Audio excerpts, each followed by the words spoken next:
Non teaching পোস্টের জন্য বিজ্ঞপ্তি জারি হয়েছে, যেখানে তোমাদের গ্রুপ ডি ক্লার্কের জন্য বিজ্ঞপ্তি জারি হয়েছে, সম্পূর্ণ পার্মানেন্ট পোস্টে নিয়োগের জন্য বিজ্ঞপ্তি জারি হয়েছে।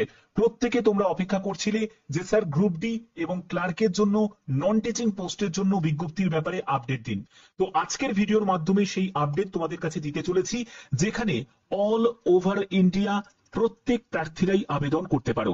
তুমি যে কোনো রাজ্য, যে কোনো জেলা থেকে তোমরা আবেদন করতে পারবে।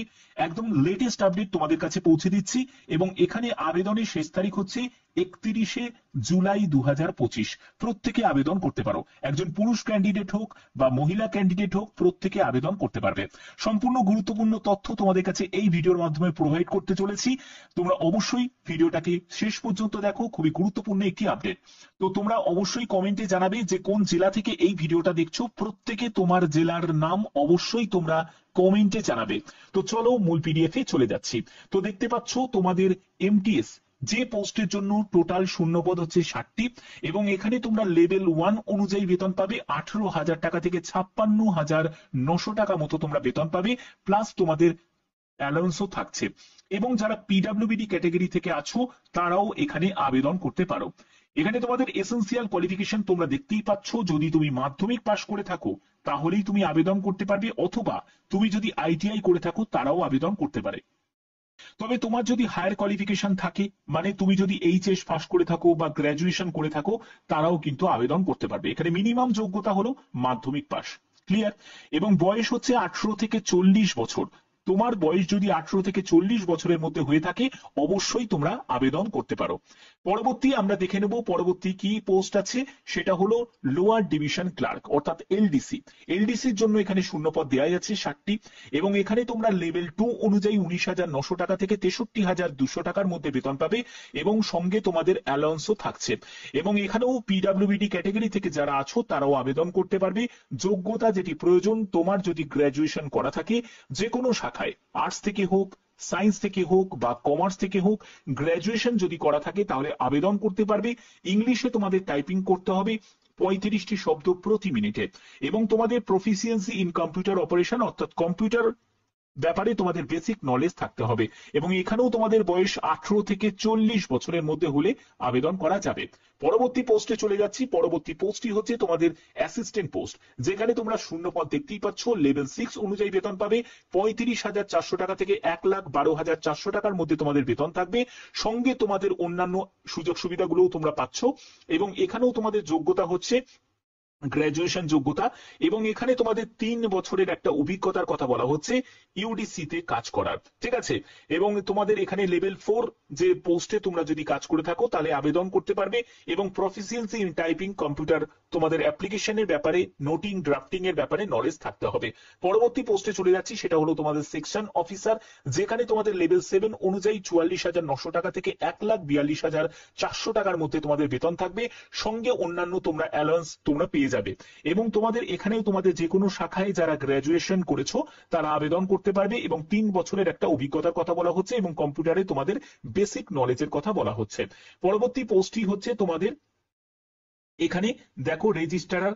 তো ডেপুটি রেজিস্ট্রার এই পোস্টে তোমাদের নিয়োগ করা হচ্ছে। লেভেল 12 অনুযায়ী 78,800 টাকা থেকে 2,09,200 টাকার মধ্যে বেতন থাকবে, এবং অন্যান্য তোমাদের অ্যালাউন্সও তোমাদের থাকছে। এখানে তোমাদের যদি মাস্টার ডিগ্রি যদি করা থাকে, কলেজ বা ইউনিভার্সিটি, তোমাদের 55% তোমাদের নাম্বার থাকতে হবে, এবং তোমাদের অবশ্যই তোমাদের অ্যাসিস্ট্যান্ট রেজিস্ট্রার হিসাবে তোমাদের 5 বছরের অভিজ্ঞতা থাকতে হবে। তো আশা করি তোমাদের বুঝতে পেরেছো। এবং আরেকটা কথা তোমাদের বলে রাখি, এখানে হিন্দি বা উর্দু এইসব ব্যাপারে যদি তোমার নলেজ থাকে তুমি অগ্রাধিকার পেয়ে যাবে। বাদবাকি যে এটা কিন্তু তোমাদের এসেন্সিয়াল কোয়ালিফিকেশনের মধ্যে পড়ছে না, এটা তোমাদের ডিজারেবল কোয়ালিফিকেশনের মধ্যে পড়ছে। তো দেখো তোমরা এখানে মাধ্যমিকের যোগ্যতা বা উচ্চ মাধ্যমিকের যোগ্যতা বা গ্র্যাজুয়েশনের যোগ্যতা, যে কোনো যোগ্যতায় তোমরা এই এমটিএস এর জন্য আবেদন করতে পারো। তো এবার তোমাদের এখানে তোমাদের ফি স্ট্রাকচার গুলো দেওয়া হয়েছে, যে কোন পোস্টের জন্য কত টাকা তোমাদের আবেদন মূল্য তোমাদের জমা করতে হবে। দেখতেই পাচ্ছ ফি স্ট্রাকচার তোমাদের দেওয়া আছে, যেখানে গ্রুপ অ্যান্ড লেভেল গুলো দেওয়া আছে এবং ক্যাটাগরি গুলো দেওয়া আছে। তোমরা যদি গ্রুপ এ লেভেলের পোস্টের জন্য আবেদন করো, আর যদি গ্রুপ বি বা গ্রুপ সি লেভেলের পোস্টের জন্য আবেদন করো, দেখো ইউআর ওবিসি ক্যান্ডিডেটদের 700 টাকা দিতে হবে, এসসি এসটি দের 350 টাকা আবেদন মূল্য দিতে হবে, এবং যারা পিডাব্লিউবিডি ক্যান্ডিডেট তাদের কোনো আবেদন মূল্য লাগছে না। ওকে? তো এবার তোমাদের দেখো তোমাদের কিভাবে ফর্ম ফিল আপ করতে হবে। ফর্ম ফিল আপ করার জন্য তোমরা দেখতেই পাচ্ছ application form for appointment on the non teaching position, অর্থাৎ নন টিচিং পজিশনে তোমাদের আবেদন করার জন্য এই হচ্ছে অ্যাপ্লিকেশন ফর্ম। এই অ্যাপ্লিকেশন ফর্মটা ফিল আপ করতে হবে একদম সঠিকভাবে। প্রথমে তোমার নাম সম্পূর্ণ ক্যাপিটালে তোমরা দেবে এবং তোমাদের এখানে অ্যাডভার্টাইজমেন্ট নাম্বারটা দিয়ে দেবে, ডেটটা দিয়ে দেবে এবং তুমি যে পোস্টের জন্য আবেদন করছো সেই পোস্টের নাম এখানে অবশ্যই উল্লেখ করতে হবে। যারা এলডিসির জন্য আবেদন করবে তারা এলডিসি লিখবে, যারা এমটিএস এর জন্য আবেদন করবে তারা এমটিএস লিখবে। অবশ্যই যে কোনো একটি পোস্টের নামই কিন্তু এখানে উল্লেখ করবে। ডিপার্টমেন্ট বা অফিস এখানে তোমাদের অবশ্যই এখানে উল্লেখ করতে হবে। তোমার বাবার নাম অথবা যারা বিবাহিত মহিলা তারা হাজবেন্ডের নেম উল্লেখ করবে। তোমার অ্যাড্রেস, করেসপন্ডেন্স অ্যাড্রেসের ডিটেলস এবং পার্মানেন্ট অ্যাড্রেসের ডিটেলস একেবারে তোমাদের মোবাইল নাম্বার পর্যন্ত কিন্তু তোমাদের দিতে হবে। এবং এখানে তোমাকে মেল আইডির জায়গা আছে, এখানে মেল আইডিটা তোমাদের লিখতে হবে। তারপরে ন্যাশনালিটি অবশ্যই তোমরা এখানে ইন্ডিয়ান লিখে দেবে। ওকে, এরপরে হচ্ছে তোমার ডেট অফ বার্থ, তোমার ডেট, মান্থ, ইয়ার অবশ্যই এখানে উল্লেখ করতে হবে। তোমার ক্যাটাগরি, তুমি যদি জেনারেল থেকে হয়ে থাকো, জেনারেল, এসসি, এসটি না ওবিসি না পিডব্লিউবিডি, তো সেই ক্যাটাগরিতে গিয়ে তোমাকে টিক দিতে হবে। তোমার ম্যারিটাল স্ট্যাটাস, তুমি ম্যারিড না আনম্যারিড সেটা তোমাকে উল্লেখ করতে হবে। এডুকেশন কোয়ালিফিকেশন হিসাবে দেখো তোমাদের কি কি বলা হচ্ছে, যে self attested copy of all degrees, marksheet আর সার্টিফিকেট, তো এগুলো কিন্তু তোমাদের সঙ্গে অ্যাটাচ করতে হবে এই অ্যাপ্লিকেশন ফর্মের সাথে। তোমাদের যোগ্যতা দেখো, তুমি যদি এমটিএস পোস্টের জন্য আবেদন করো তাহলে তুমি মাধ্যমিক যোগ্যতা দিয়েও ছেড়ে দিতে পারো। এখানে তোমাদের বোর্ড, কোন ইয়ারে তুমি পাস করেছো, কত পার্সেন্টেজ নাম্বার পেয়েছো এবং তোমার কি কি সাবজেক্ট ছিল সেগুলো। আর তুমি যদি মনে করো যে তোমার হায়ার কোয়ালিফিকেশন উচ্চ মাধ্যমিক বা গ্র্যাজুয়েশনে আবেদন করবে তাহলে তুমি সেটাও তুমি এখানে দিতে পারো। ক্লিয়ার? এর পরবর্তী হচ্ছে ওয়ার্ক এক্সপিরিয়েন্স। তো দেখো, তুমি যদি এমটিএস আর যদি ক্লার্কের জন্য যদি আবেদন করো তোমার কোনো ওয়ার্ক এক্সপিরিয়েন্সের প্রয়োজন এখানে নেই। বাদ বাকি অন্য পোস্টগুলোতে আবেদন করতে গেলে তোমাদের ওয়ার্ক এক্সপিরিয়েন্স লাগবে।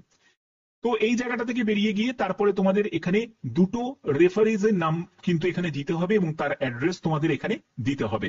এরপরে তোমাদের দেখতে পাচ্ছ এখানে তোমার সই করতে হবে, এখানে প্লেস দেবে এবং এখানে ডেট দেবে। এগুলো করার পরে এগুলো তোমাদের অথরিটি থেকে তারা এটাকে স্ট্যাম্প মেরে তোমাদের কাছে দিয়ে দেবে।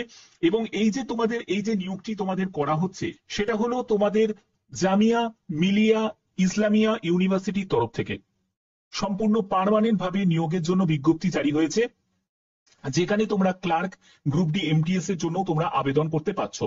এবং এখানে তোমাদের নন টিচিং সেকশনের পোস্টের জন্যই আবেদন করা হচ্ছে, নেওয়া হচ্ছে এবং 31শে জুলাই হচ্ছে আবেদনের শেষ তারিখ। তোমাদের কোথায় পাঠাতে হবে, অ্যাপ্লিকেশন ফর্মটা তোমাদের পাঠাতে হবে second floor, registrar office, Jamia Millia Islamia Maulana Mohammad Ali Jauhar Marg, Jamia নগর, নিউ দিল্লি। এই যে ঠিকানাটা তোমরা দেখতে পাচ্ছ এই ঠিকানাটা অবশ্যই তোমরা নোট ডাউন করে নাও। এই ঠিকানায় তোমাদের পাঠিয়ে দিতে হবে। 31শে জুলাই 2025 হচ্ছে আবেদনের শেষ তারিখ। ঠিক আছে, অবশ্যই এটা তোমাদের খেয়াল রাখতে হবে। এবং এখানে বলে রাখি, অল ইন্ডিয়া প্রত্যেক প্রার্থীরা যে কোনো রাজ্য থেকে তোমরা আবেদন করতে পারো। যে কোনো রাজ্য, যে কোনো জেলার প্রার্থীরাই আবেদন করতে পারো। ঠিক আছে, বাদ বাকি যে কোনো আপডেটের জন্য অবশ্যই তোমাদের সেই আপডেট আমি পৌঁছে দেবো। তোমরা জানো আমি প্রতিদিন তোমাদের বিভিন্ন আপডেট গুলো পৌঁছে দিয়ে থাকি।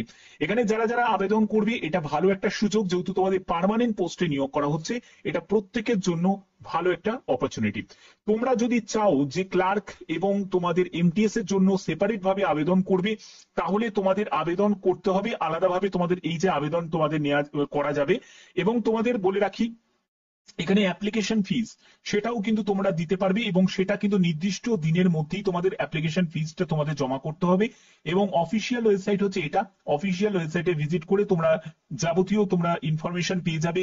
তোমাদের কোন ডেটে তোমাদের রিটেন এক্সাম হবে, কোন ডেটে তোমাদের স্কিল টেস্ট হবে, তো সেগুলো কিন্তু তোমরা ইনফরমেশন এই অফিসিয়াল ওয়েবসাইট থেকেই তোমরা পেয়ে যাবে। ওকে, তো এখানে দেখো তোমাদের কি বলা হচ্ছে, এখানে তোমাদের যে আবেদন মূল্য জমা করার জন্য যে প্রসেসটা, এখানে কিন্তু সম্পূর্ণ ডিটেলসটা তোমাদের দেওয়া আছে।